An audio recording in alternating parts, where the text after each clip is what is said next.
जय हिंद दोस्तों, डिस्क्लेमर पढ़ लीजिएगा भाई। आज बात करेंगे टाटा स्टील के बारे में। कल आने वाला है इस कंपनी का रिजल्ट 6 फरवरी 2026 को।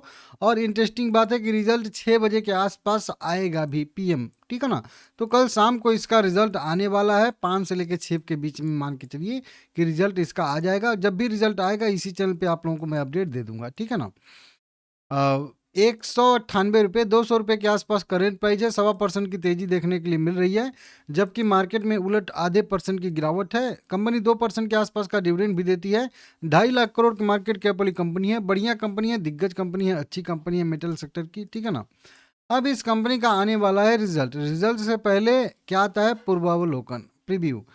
कई सारे ब्रोकर का जो है यहाँ पे अनुमान निकल के सामने आ चुका है। उसी अनुमान को हम लोग यहाँ पे देखेंगे कि मार्केट क्या मान के चल रहा है। जितना मार्केट मांग के चल रहा है उतना अगर मिल जाएगा तो फिर जो है तेजी रहती है, नहीं तो भले ही पिछले क्वार्टर से या इसके सेम क्वार्टर से कैसा भी रिजल्ट आ जाए, अगर मार्केट के अनुमान को बीट नहीं करता है तो फिर जो है गिरावट की संभावना रहती है, ठीक है ना।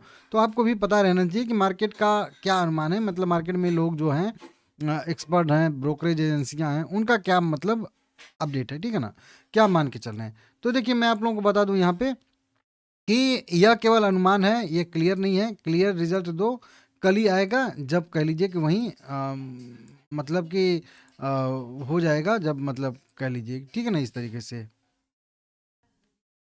देखिए दोस्तों, यहाँ पे नोमुरा का, एक्सिस का और एमके का यहाँ पे कुछ पूर्वानुमान आया है, उसी के हिसाब से यह रिपोर्ट बनाई गई है। रिपोर्ट भले ही आपको छोटी दिख रही होगी, लेकिन साइड में यहाँ पे मैं लिखूंगा तो आपको अच्छे से समझ में आ जाएगा, ठीक है ना। देखिए सबसे पहले बात करेंगे अगर रेवेन्यू की, तो रेवेन्यू लगभग 58,000 करोड़ रुपए से लेकर के जो है 59,000 करोड़ रुपए तक की आने की संभावना यहाँ पे है। सीधा सीधा कह समझ लीजिए, रेंज जो है थोड़ी बड़ी है। रेंज 57 से लेके जो है यहाँ पे 60,000 करोड़ रुपए तक की यहाँ पे रेंज बताई जा रही है, लेकिन अनुमान है कि 58 से लेके 59 के बीच में यहाँ पे आने की संभावना है। देखिए ईयर ऑन ईयर बेसिस पे अगर हम लोग देखेंगे तो 5 से लेके 15% तक की जो है वृद्धि की संभावना दिख रही है। और क्यू ऑन क्यू बेसिस पे बात करेंगे तो लगभग 4% की ग्रोथ देखने के लिए हम लोगों को यहाँ पे मिल रही है, ठीक है ना। इस तरीके से समझ लीजिएगा। एबिट्टा की बात करेंगे तो एबिट्टा भी 7,800 करोड़ रुपए से लेकर के 8,000 करोड़ रुपए के आसपास तक आने की संभावना यहाँ पे मार्केट लगा के चल रहा है। जो ईयर ऑन ईयर बेसिस पे देखेंगे तो 46% की ग्रोथ देखने के लिए मिल रही है हम लोगों को। और क्यू ऑन क्यू बेसिस पे बात करेंगे तो 3 से लेके जो है 15% तक की ग्रोथ देखने के लिए यहाँ पे मिल सकती है, इस तरीके से। और मार्जिन में भी अगर देखेंगे तो मार्जिन में भी लगभग 3% के आसपास की ईयर ऑन ईयर बेसिस पे वृद्धि देखने के लिए हम लोगों को मिल सकती है, इस तरीके से यहाँ पे है।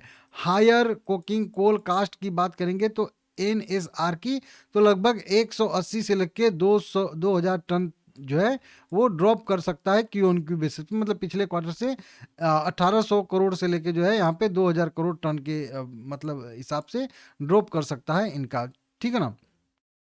नेट प्रॉफिट की बात करेंगे, नेट प्रॉफिट भी इसका जो है 2,000 करोड़ रुपए से लेके 2,500 करोड़ रुपए के आसपास की रहने की सभी के सभी ब्रोकर जो है अपना अनुमान लगा रहे हैं। जो क्यू ऑन क्यू बेसिस पे देखेंगे तो लगभग यहाँ पे देखेंगे 7% की उम्मीद है, एस्टिमेट है। और वहीं पे जो है मजबूत इंडिया ऑपरेशन से इसमें वृद्धि देखने के लिए मिल सकती है, इस तरीके से यहाँ पे बताया जा रहा है। नोमुरा का अगर अलग से हम लोग देखेंगे तो नोमुरा को 12% की वाई ऑन वाई ग्रोथ दिख रही है। यूरोप में 9% की ग्रोथ यहाँ पे दिख रही है। और एबिट्टा इनके हिसाब से लगभग यहाँ पे देखेंगे तो 12,900 यहाँ पे रहने वाला है टन के हिसाब से, इस तरीके से कुछ यहाँ पे इन्होंने अपना दिया है, ठीक है ना। तो एबिट्टा इनके हिसाब से वहीं कह लीजिए कि 7,800 करोड़ रुपए के आसपास का रहने की संभावना है, ठीक है ना। बाय रेटिंग के साथ जो है इन्होंने 200 से लेकर 215 का टारगेट प्राइस अपना तय किया है। एक्सिस सिक्योरिटी की बात करेंगे, 14% की इनको जो है रेवेन्यू ग्रोथ देख रही है। वहीं पे अगर देखेंगे एबिट्टा जो है लगभग 46% ईयर ऑन ईयर बेसिस पे बढ़ सकता है। क्यू ऑन क्यू बेसिस पे जो है 3% माइनस जो है रह सकता है एबिट्टा, ठीक है ना। इन्होंने भी बाय रेटिंग यहाँ पे दी है। एम के ग्लोबल की बात करें, एम के रिसर्च की बात करेंगे तो 7,700 करोड़ रुपए के आसपास का एबिट्टा इनको दिख रहा है।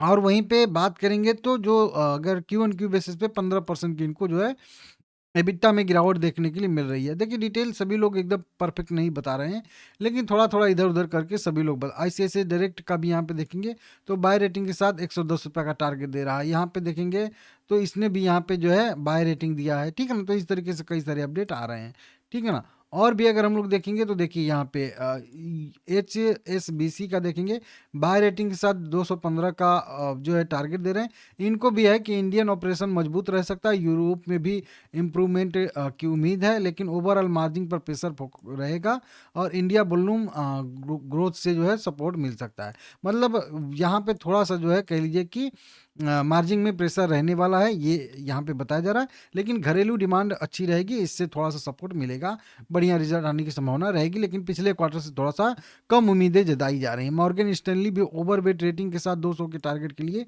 जा रहे हैं। ईयर ऑन ईयर बेसिस पे इनको भी यहाँ पे लग रहा है कि 11 से 14% की जो है मतलब बढ़ोतरी देखने के लिए मिल सकती है। प्रभुदास लीलाधर की भी बात करेंगे, पॉजिटिव आउटलुक के साथ जो है बाय रेटिंग इन्होंने दिया है और पैट मॉडरेट ग्रोथ जो है क्यू ऑन क्यू बेसिस पे हिट की उम्मीद यहाँ पे बताई जा रही है। तो मतलब मिक्स यहाँ पे अपना अपना सभी लोग अंदाजा लगा रहे हैं, सब यहाँ पे देख सकते हो आप लोग, ठीक है ना? कई सारी रेटिंग भी आई हैं, जैसे मॉर्गन स्टैनली ने ओवरवेट रेटिंग देते हुए ₹215 का टारगेट दिया है। एचएसबीसी ने 215 का बाय रेटिंग, नोमुरा ने भी बाय रेटिंग 215 का, यहाँ पे एक्सिस सिक्योरिटी की बात करेंगे 195 पे बाय रेटिंग दिया है। जेम फाइनेंशियल ने भी बाय रेटिंग दिया है, 215 का ही है। जेफ्रीज की बात करेंगे 210 से 230 तक का टारगेट इन्होंने दिया है, बाय रेटिंग दिया है, जो अपसाइड लगभग 26% का दिखा रहा है, ठीक है ना? तो इस तरीके से कई सारे यहाँ पे अपडेटें निकल के सामने आ रही हैं। यहाँ पे देख सो आईसीआईसीआई सिक्योरिटी ने भी 96 से लेकर 210 तक का होल्ड एड करने का यहाँ पे दिया है। प्रभुदास लीलाधर का बताया हूँ 210 है, ठीक है ना? सीएलएसए का भी 170 है। इस तरीके से कई सारा अपडेट है, आप लोग देख लीजिएगा। बाकी भाई रिजल्ट तो अब कल ही आएगा, जैसा भी रिजल्ट आएगा मैं आप लोगों को बता दूं। पिछले क्वार्टर में कंपनी को लगभग 3200 करोड़ रुपए के आसपास का नेट प्रॉफिट है और साल दर साल बेसिस पे बात करेंगे तो केवल 300 करोड़ रुपए का यहाँ पे नेट प्रॉफिट है। तो साल दर साल बेसिस पे तो बेहतर ही रिजल्ट आएगा, लेकिन क्यू ऑन क्यू बेसिस पे थोड़ा सा वीक आने की संभावना यहाँ पे दिख रही है, इसको आप लोग देख लीजिएगा। राजस्व बढ़ सकता है, लेकिन नेट प्रॉफिट शायद से हो सकता है कि घट जाए, ऐसी संभावना है, ठीक है ना?